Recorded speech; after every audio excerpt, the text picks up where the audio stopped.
मेरे प्यारे कांग्रेस के साथियों, किसान मजदूर भाइयों और बहनों, आज किसानों, मजदूरों और मेहनत कशों के सबसे बड़ा हमदर्द महात्मा गांधी की जयंती है।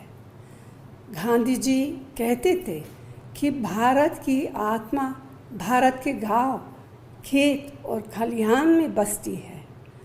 आज जय जवान जय किसान का नारा देने वाले हमारे पूर्व प्रधानमंत्री श्री लाल बहादुर शास्त्री जी की जयंती भी है, लेकिन आज देश का किसान और खेत मजदूर कृषि विरोधी 3 काले कानूनों के खिलाफ सड़कों पर आंदोलन कर रहे हैं।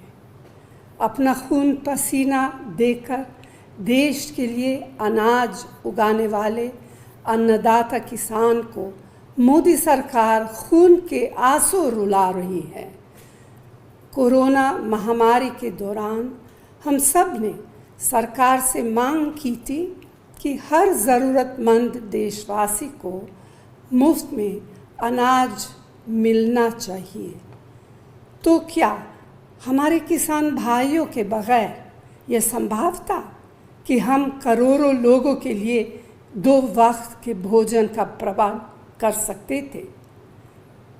आज देश के प्रधानमंत्री हमारे अन्नदाता किसानों पर घोर अन्याय कर रहे हैं, उनके साथ नाइंसाफ़ी कर रहे हैं। जो किसानों के लिए कानून बनाए गए उनके बारे में उनसे सलाह मशविरा तक नहीं किया गया, बात तक नहीं की गई। यही नहीं, उनके हितों को नज़रअंदाज करके सिर्फ चंद दोस्तों से बात करके किसान विरोधी 3 काले कानून बना दिए गए। जब संसद में भी कानून बनाते वक्त किसान की आवाज़ नहीं सुनी गई तो वे अपनी बात शांतिपूर्वक रखने के लिए महात्मा गांधी जी के रास्ते पर चलते हुए मजबूरी में सड़कों पर आए। लोकतंत्र विरोधी, जन विरोधी सरकार द्वारा उनकी बात सुनना तो दूर, उन पर लाठियां बरसाई गईं। भाइयों और बहनों, हमारे किसान और खेत मजदूर भाई बहन आखिर चाहते क्या? बस सिर्फ इन कानूनों में अपनी मेहनत की उपज का सही दाम चाहते हैं।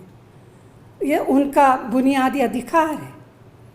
आज जब अनाज मंडियां ख़त्म कर दी जाएगी, जमाखोरों को अनाज जमा करने की खुली छूट दी जाएगी, किसान भाइयों की ज़मीनें खेती के लिए पूंजीपतियों को सौंप दी जाएगी, तो करोड़ों छोटे किसानों की रक्षा कौन करेगा?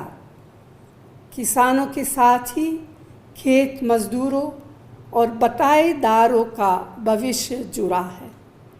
अनाज मंडियों में काम करने वाले छोटे दुकानदारों और मजदूरों का क्या होगा? उनके अधिकारों की रक्षा कौन करेगा? क्या मोदी सरकार ने इस बारे में सोचा है? कांग्रेस पार्टी ने हमेशा हर कानून जन सहमति से ही बनाया है।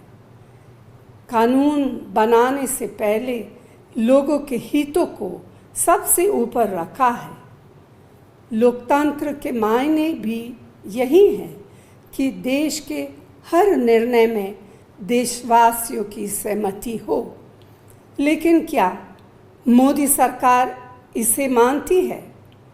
शायद मोदी सरकार को याद नहीं है कि वो किसानों के हक के भूमि के उचित मुआवजा कानून को ऑर्डिनेंस के माध्यम से भी बदल नहीं पाई थी। इन 3 काले कानूनों के खिलाफ भी कांग्रेस पार्टी संघर्ष करती रहेगी। आज हमारे कार्यकर्ता हर विधानसभा क्षेत्र और ज़िले में किसान और मजदूर के पक्ष में आंदोलन कर रहे हैं। मैं दावे के साथ कहना चाहती हूँ कि किसान और कांग्रेस का यह आंदोलन सफल होगा और किसान भाइयों की जीत होगी। जय हिंद।